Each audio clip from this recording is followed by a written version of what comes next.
इस कड़ी में 1 वर्ष से 19 वर्ष की जो बालक बालिका हैं, जिनको हमें इस बीच कृमिनाशक गोली देना है।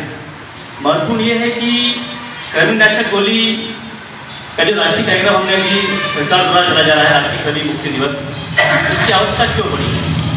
ये जो कार्यक्रम है ये स्कूल शिक्षा विभाग, महिला एवं बाल विकास विभाग और स्वास्थ्य विभाग के संयुक्त प्रयासों से चल रहा है, जिसका मुख्य उद्देश्य ये है कि बच्चों में शारीरिक और मानसिक विकास कहीं के तरीके से कृमि पेट में कृमि होने के कारण नहीं हो पाता है, जिससे बच्चों में समझने में, उनके शारीरिक विकास में, उनके पढ़ाई के स्तर में कहीं ना कहीं तरीके से कमी दिखती है। कई तरीके से जो बच्चों में स्कूल की अनुपस्थिति का कारण भी मुख्य रूप से पेट में कृमि या अनीमिया हो सकते हैं।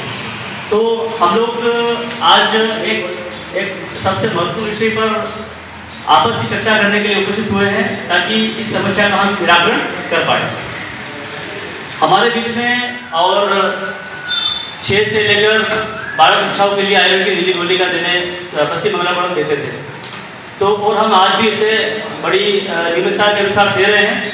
हमारे ब्लॉक में और डिस्ट्रिक्ट हम तुलना करें तो काफ़ी अच्छा इसका परिणाम रहा है। प्रति मंगलवार को हमारे शिक्षक साथी द्वारा, जो नोडल शिक्षक है उसके द्वारा प्रत्येक बच्चे को आयरन की नीली गोली दी जाती है, साथ ही गुलाबी गोली भी दी जाती है, और इसका रिपोर्टिंग जो है वो भी सुचारू और सिस्टमेटिक रहा, जिससे माननीय कलेक्टर महोदय और जिला पंचायत जो सर द्वारा भी इसकी प्रशंसा व्यक्त की है। एनीमिया मुक्त भारत और कृमि नाशक जो हमारा अभी होना है राष्ट्रीय कृमि मुक्ति दिवस, तो उसमें एक छोटा सा एक प्रेजेंटेशन है जो मैं अपने शब्दों में ही आप लोगों को शेयर करते हैं।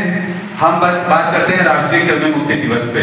जैसा कि मैंने अभी आपको बताया, इसका दिनांक जो तारीख है वो फिक्स है। 12 सितंबर के दिन हम बच्चों को कृमिनाशक की गोली खिलाएंगे। गोली एल्बेंडाजोल की होगी, 400 mg की गोली होती है। 12 सितंबर के दिन जितने बच्चे हमारे यहाँ उपस्थित होंगे उन बच्चों को हम एल्बेंडाजोल की गोली का सेवन करवाएंगे। जो बच्चे अनुपस्थित होंगे, किसी कारणवश नहीं आ पाए हैं, उन बच्चों को हम 15 सितंबर को गोली खिलाएंगे। अब वैसे तो स्टेट ने 2 तारीख दी है, 12 और 15, लेकिन जनरल अगर मैं बात करूं मेरी तरफ से तो हम उसको बोल सकते हैं 12 से 15, मतलब 2, 3 दिन 4 दिन का जो टाइम है, उस टाइम ड्यूरेशन में जब भी बच्चा जैसे 12 को नहीं आया और अगर 13 को आया तो हम लोग उसको 13 को मिलने लगेगा। तो शरीर की जो पोषण में सुधार होना ही है। एनीमिया करें जो कि कोई दूसरी दवाई ले रहे हैं या बीमार है या बुखार आ रहा है तो वो गोली नहीं देंगे। तो 43 बच्चों को हम जब गोली देंगे तो उनके नाम के आगे हम एक राइट का निशान लगा देंगे, सिंगल राइट का निशान। 12 तारीख के दिन में उसके सिंगल राइट का निशान लग जाएगा, मतलब आपके यहाँ पे 12 तारीख को 43 बच्चे कवर हो गए। ठीक है, अब बच्चे आपके यहाँ के टोटल 7 बच्चे। उन 7 बच्चों को आपको देखना है 13 को, 14 को, 15 को, जब भी आप वो बच्चे उपलब्ध हो आपके पास, क्योंकि रूल्स के मुताबिक तो सिर्फ 12 और 15 को खिलाना है। लेकिन मेरा ये कहना है कि हो सकता है कि जो बच्चा 12 को नहीं आया वो फिर 15 को नहीं आया, ये भी हो सकता है। तो हम लोग कोशिश करेंगे अगर वो बच्चा 13 को आया है तो 13 को खिला दे, 14 का आया है तो 14 को खिला दे, 15 को आया है तो 15 को खिला दे। कुल मिला के हम हमारा जो बच्चों का टारगेट 50 बच्चों का है उसे पूर्ण कर लें। और जब 12 के बाद में जब भी हम बच्चे को गोली खिलाएंगे तो उसके आगे हम 2 टिक लगाएंगे, 2 राइट के निशान, जिससे ये आइडेंटिफाई, जब भी कोई आपके स्कूल में आएगा तो वो ये आइडेंटिफाई कर लेगा कि हमने 12 तारीख को कितने बच्चे कवर किए और 15 तारीख में हमने कितने बच्चे। स्कूल में आपके नियर बाय एमओ सर के, एएनएम के या जो भी आपके परिचित में आपका आसपास का जो डॉक्टर है उनके नंबर आपके स्कूल में कहीं ना कहीं लिखे होना चाहिए, ये मेरा मानना है।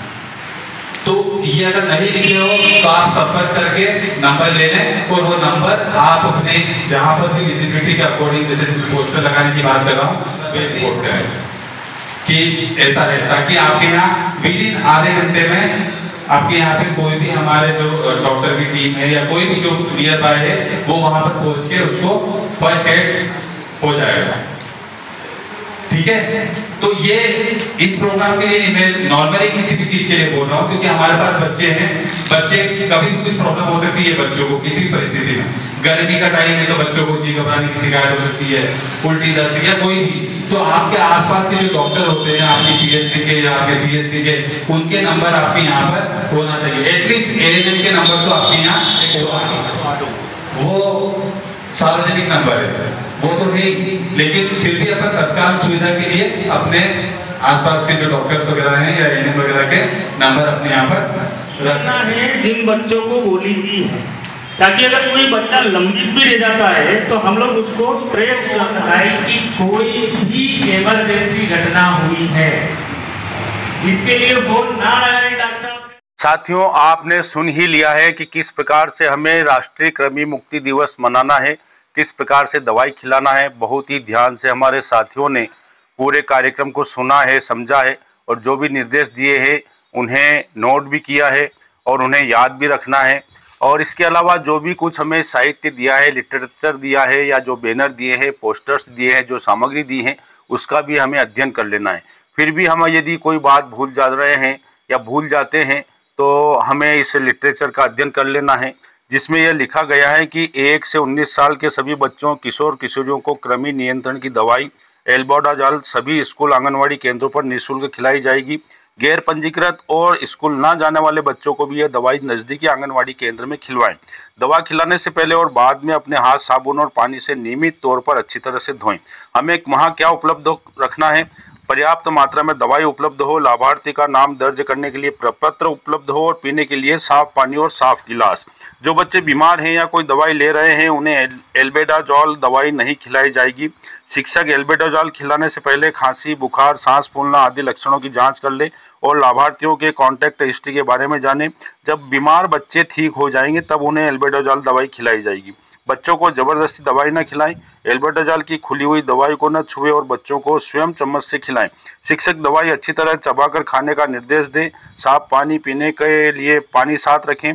बिना चूरा किए या बिना चबाकर खाई गई एल्बेंडाजॉल दवाई का प्रभाव कम हो सकता है।